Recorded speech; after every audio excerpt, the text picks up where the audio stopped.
Hello everyone. Today we're looking at the question rotate non-negative elements, which was question 2 in weekly contest 486.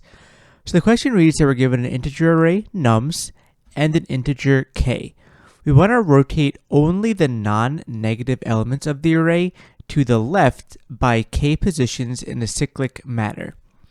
All negative elements must stay in their original positions and must not move. And after the rotation, we want to place the non-negative elements back into the array in the new order, filling only the positions that originally contained non-negative values and skipping all negative positions and returning that resulting array. So really what we want to do here is we're given an array nums.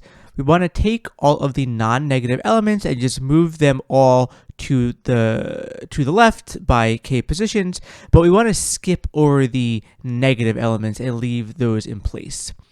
Let's take a look at an example and see what this looks like. So in this example, we have nums equals 5, 4, negative 9, 6, and k equals 2. So this is telling us that we want to take these non-negative elements and we want to rotate them all to the left 2 times. What this ends up being is 6, 5, negative 9, 4 as our final result. Because the non-negative elements here are 5, 4, and 6, after we rotate those to the left by 2, we get 6, 5, 4. And you'll see what we do is we leave this negative 9 in place, but we rotate all of these elements, right? All of these non-negative elements have moved to the left by 2 positions relative to the other non-negatives. So instead of having this original 5, 4, 6, we notice that they're all rotated to the left by 2. So 6 is now here, 5 is now here, and 4 is now here. So how do we actually solve this? Well, let's first think about what rotation actually looks like. So let's say we just extract our non-negative elements out into an array. So the question doesn't really describe what left rotation means, but essentially what that is taking this first element and pushing it to the back of our list. So let's just do that 2 times and see what happens. So we can come down here, and then what we end up with is we have 4, 6, 5, and then we come here and we have, again, move 4 to the end, so we have 6, 5, 4. So remember, when we looked at the example, this is the right order, right? So basically what we want to do is now insert these elements back into the list in all of the non-negative positions. So simple enough. There's a couple things to consider here. So first is that our k value can be very, very large, right? I mean, our k value could be like 1 or 2, or could also be 10 to the 5, right? So we potentially have to rotate this array many, many times. And if we take this element and push it to the end every time, well, that's going to be a very expensive operation, because when we take the first element and remove it, every other element in the array has to be moved down. So that's an O of n operation. If we do that 10 to the 5 times, right, we're going to have a very slow algorithm.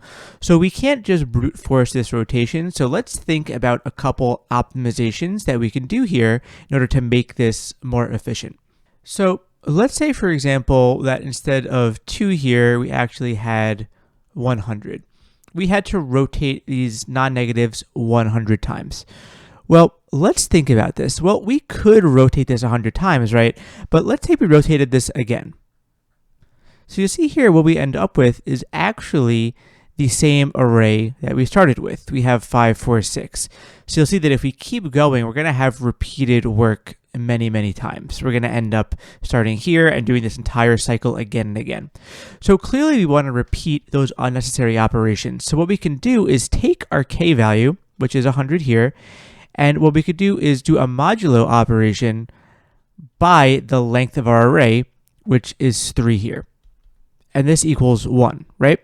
So really what we're saying here is that doing this 100 times is the same thing as actually doing it 1 time, right? Because we're going to get into these cycles.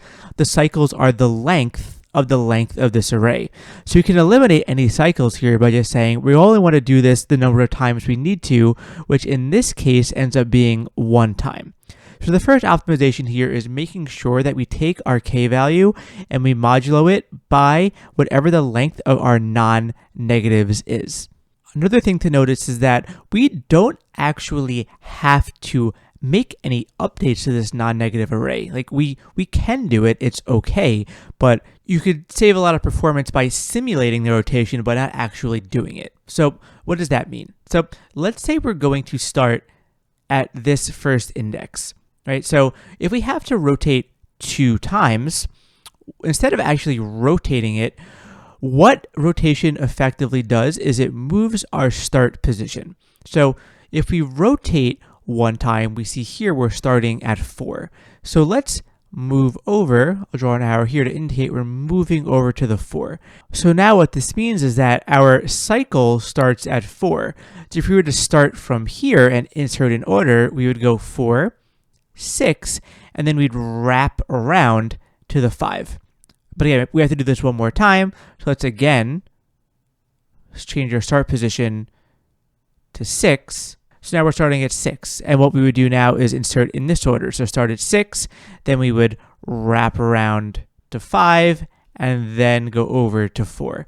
So you see here, we inserted in the same order as we did when we actually rotated the array, right? But what we're actually doing is we're changing the index that we're starting on, and using that we could simulate the rotation without doing an expensive rearrange operation in the array.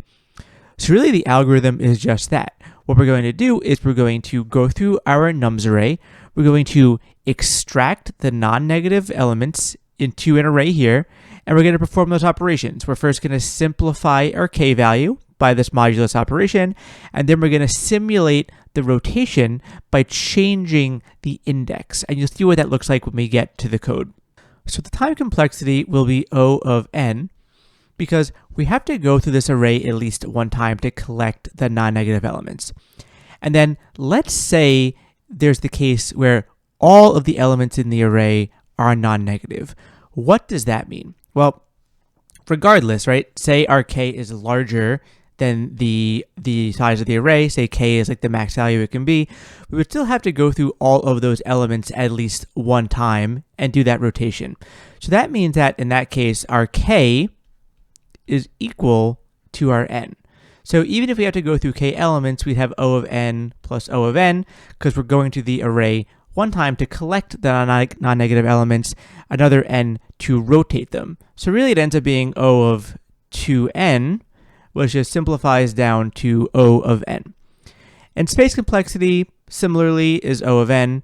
We may have to store all of the elements again over here if all the elements that were given are non-negative. So here we can simplify this down to O of n for time and O of n for space.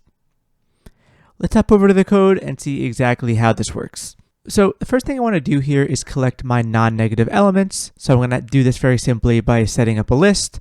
I'm going to iterate through my nums array, and here I'm collecting all the numbers that are greater than or equal to 0. So in this case, 0 does count as non-negative, and we must include them. Here we have an early return check where we just see if the length of our non-negative equals 0, let's just return nums. We do this because if there's no non-negative elements, there's nothing to actually rotate and no work to do. So we're just going to return our nums as it was. Then I'm going to simplify my k value by taking that original value and moduloing it by the length of non-negative. And this, remember, lets us avoid repeated work by not going through several cycles of rotations. And then here, I set my start index equal to k. So why do I do this? Well, think about in the example that we showed, really what we were doing is we're setting our start index at 0 initially, and then we're going to iterate k times and move that start index up. So really what that is 0 plus k. So we're basically starting at 0 and then k times going up. So really our start index ends at k.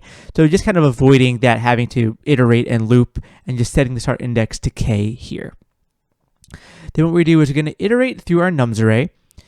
if we encounter a non-negative value, what we're going to do is replace that with whatever non-negative value we're currently at in our non-negatives array, and we use the start index to access that. Then what we're going to do is we're going to increase our start index by 1, but we have to account for the case where we wrap around to the beginning, right? Because remember, we could be starting at the end of the non-negative array, but we need to loop back and go through the rest, right? So what we do here is we then take our start index and we mod it by the length of non-negative, and this simulates going back around to the beginning of the array if we've gone out of bounds on the right. Finally, at the end, we just return our final nums array. Let's submit and make sure this works. And it does work. Hopefully it was helpful and made sense. If you liked the video, please like and subscribe, and thank you for watching.